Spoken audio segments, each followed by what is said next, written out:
नमस्कार, जय जोहार साथियों। जागो पंच में आप सभी का बहुत बहुत स्वागत। आज बड़ा ही रोचक दिन है जिसे हम जानते हैं दिवाली, दीपावली या अन्य अन्य तरह तरह के नामों से इसको जानते हैं।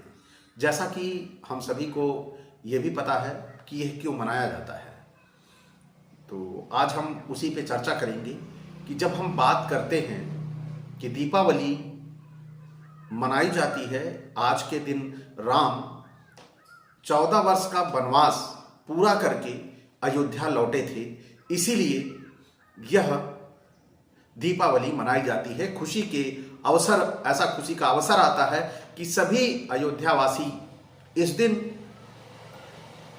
दीप, घी, देशी घी के दीप जलाते हैं और दिए जलाते हैं। तो चर्चा हम करेंगे कि क्या सचमुच ही दीपावली या दिवाली आज ही थी? क्या राम वास्तव में आज ही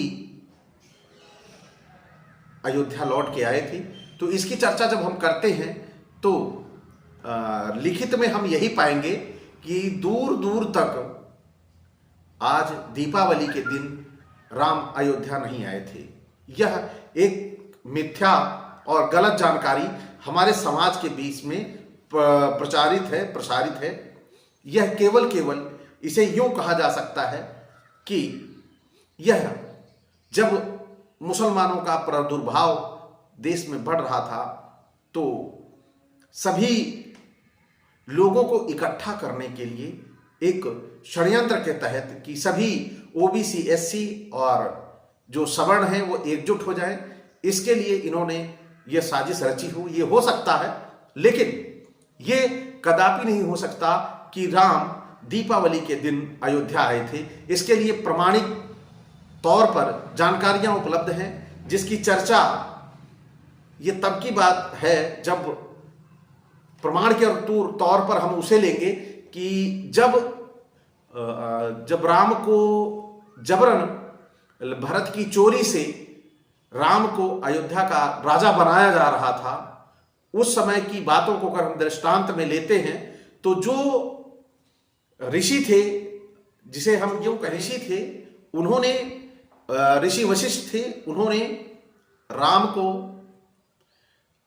राज्याभिषेक के लिए एक दिन निर्धारित किया था, मास निर्धारित किया था। वह मास कौन सा है? वह मास है चैत्र श्रीमानाय मासः पुण्य पुष्पित कानना यौव राज्याय रामस्य सर्व मेवोय कल्पताम, यानी जिसमें वन पुष्पित हो जाएं, ऐसी शोभा कांति युक्त पवित्र मास जो है वो चैत्र मास है।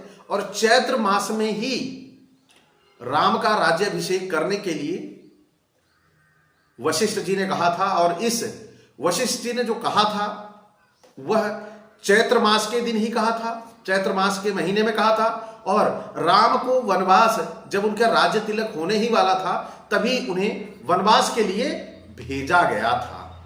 तो जब जिस समय भेजा गया था उसी मास के समय ही तो 14 वर्ष पूरे होने की अवधि भी पूरी होगी, इसके पहले तो होगी नहीं। तो साथियों, यहां पर जो दीपावली के दिन दिखाते हैं कि राम अयोध्या आए, इससे स्पष्ट हो गया कि राम का दीपावली से कोई लेना देना नहीं है। यह एक झूठ और मिथ्या कहानी हम लोगों के बीच में प्रसारित है। तो दूसरी तरफ हम जब आते हैं तो यहां पाते हैं कि दीपावली के दिन राम अयोध्या आए थे, तो पूजा पाठ लक्ष्मी और गणेश का क्यों होता है? यह भी साथियों, यह भी बड़ी सोचने और समझने वाली बात है। कैसे हम लोगों को यह पौराणिक कहानियां इन दिनों से जोड़ दी गई, कैसे हमें बहकाकर ये सारी चीजें परोस दी गई, ये चीजें हमें समझने वाली हैं। जैसे अभी सिद्ध हो गया कि राम चैत मास में अयोध्या आए थे षष्ठी के दिन, उसी तरह आज के दिवाली के दिन पूजा लक्ष्मी गणेश की होती है। और अधिकतर हम लोगों ने किताबों में भी पढ़ा है दीपावली या दीपदान क्यों मनाया, दीपोत्सव क्यों मनाया जाता है, इसके विषय में। तो यहां पर कहानी निकल के आती है कि राम के अयोध्या आने पर घी के दिए जलाए गए थे। लेकिन पूजा लक्ष्मी और गणेश की, तो साथियों इसके पीछे भी बहुत बड़ी कहानी है। वह कहानी कैसे है कि जैसे एक बार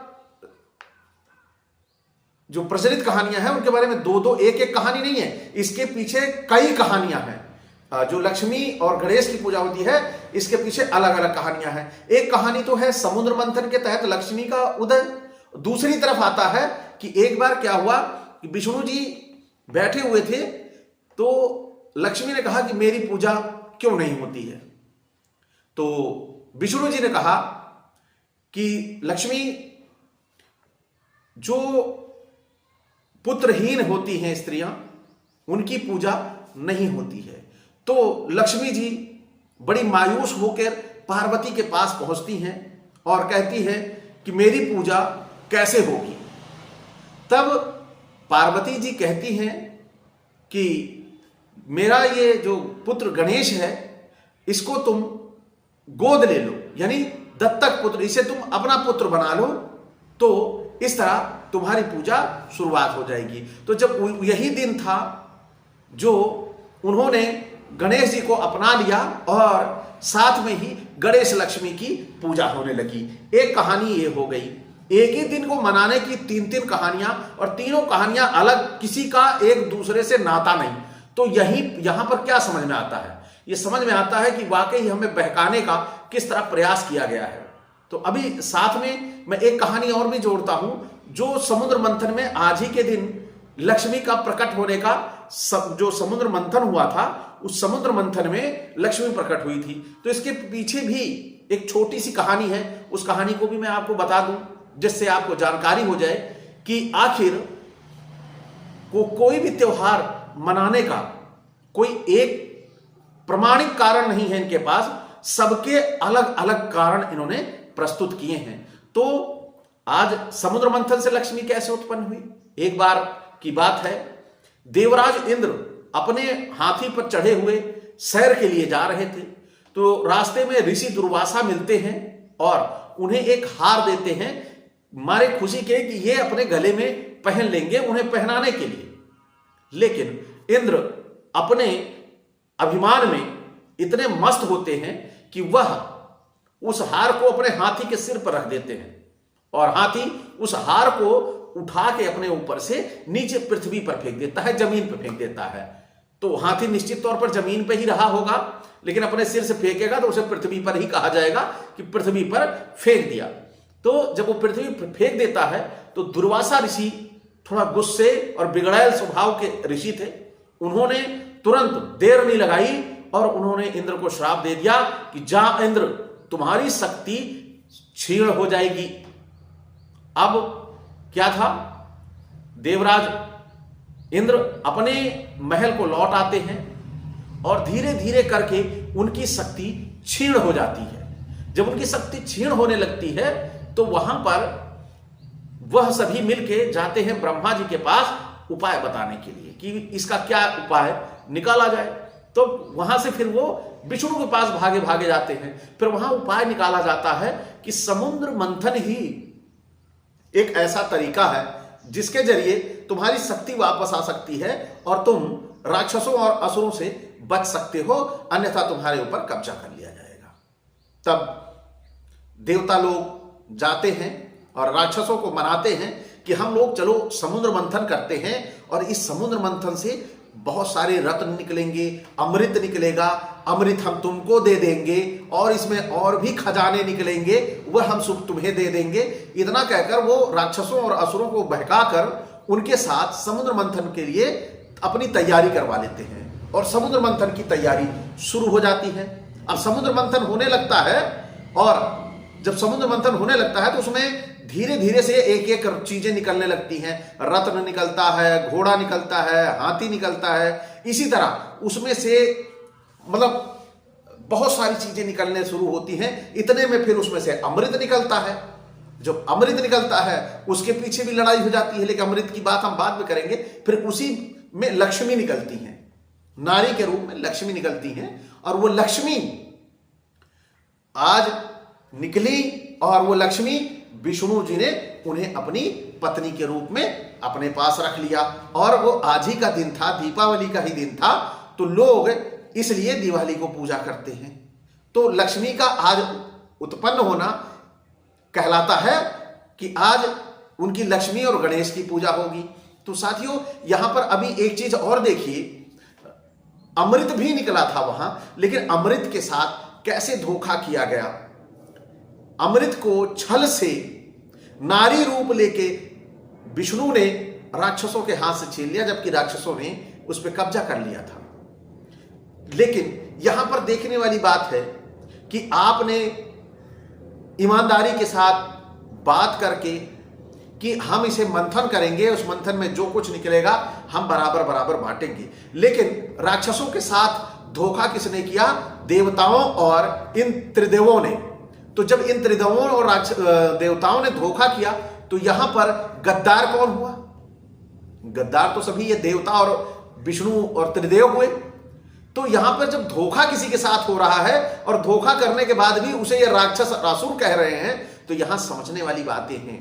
तो साथियों, आज आपने दीपावली और ये जो राम का अयोध्या लौट के आने का आज का प्रसंग था, दीपावली से इसका जोड़ते हैं, यह देख लिया आपने किसी मतलब पूरी तरह से निराधार है। जबकि असलियत इसकी ये थी कि इस त्योहार का उदय केवल इन लोगों ने, भोले भाले लोगों को, सीधे साधे लोगों को बेवकूफ बनाने के लिए इस त्योहार का इन्होंने निर्माण किया और उन भोले भाले लोगों को अपने साथ एकजुट होने का नाटक कर दूसरे धर्म के लोगों को डराने के लिए इसका इस्तेमाल किया। यही हमें समझना है, क्योंकि त्योहार का कोई एक इनके पास पौराणिक मौलिक कारण, प्रमाणिक कारण नहीं है। तो साथियों, आप सभी इस चीज में इसकी महत्ता को समझें। अगर लक्ष्मी और गणेश को पूजने से किसी की संपत्ति अधिक हो जाती या उनको पूजने से उनकी संपत्ति बढ़ जाती, तो हमें रिजर्व बैंक ऑफ इंडिया की जरूरत ना होती। हम इनकी वहां पर बैठा के एक बड़ा भव्य भवन बना के पूरे देश से घर घर से अगर एक एक रुपया अगर हम पर डे चढ़ाते, तो वो हमारे गणेश और लक्ष्मी उस भवन में बैठकर पूरे विश्व के सबसे श्रेष्ठ भोजनों को करते और भारत विश्व का सबसे धनाढ्य देश होता।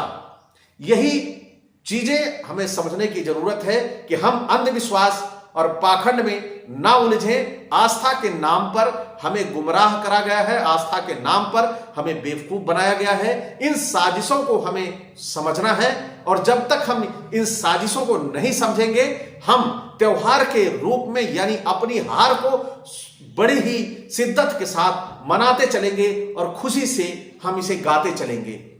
तो साथियों, आज का ये हमारा वीडियो आपको कैसा लगा कि राम का दिवाली से कोई नाता नहीं और लक्ष्मी का दीपावली से कोई नाता नहीं, क्योंकि एक कहानी समुद्र मंथन से दीपावली लक्ष्मी के पैदा होने की है, तो दूसरी तरफ उनके विष्णु द्वारा अपमानित करने के बाद पार्वती से निकाला गया उपाय। तो दोनों दो कहानियां अलग अलग, और तीसरी कहानी एक अलग से कि राम अयोध्या लौट के आए थे। तो ये तीनों कहानियों का कोई एक संयोजन नहीं है, जबकि यदि त्योहार वास्तविक रूप से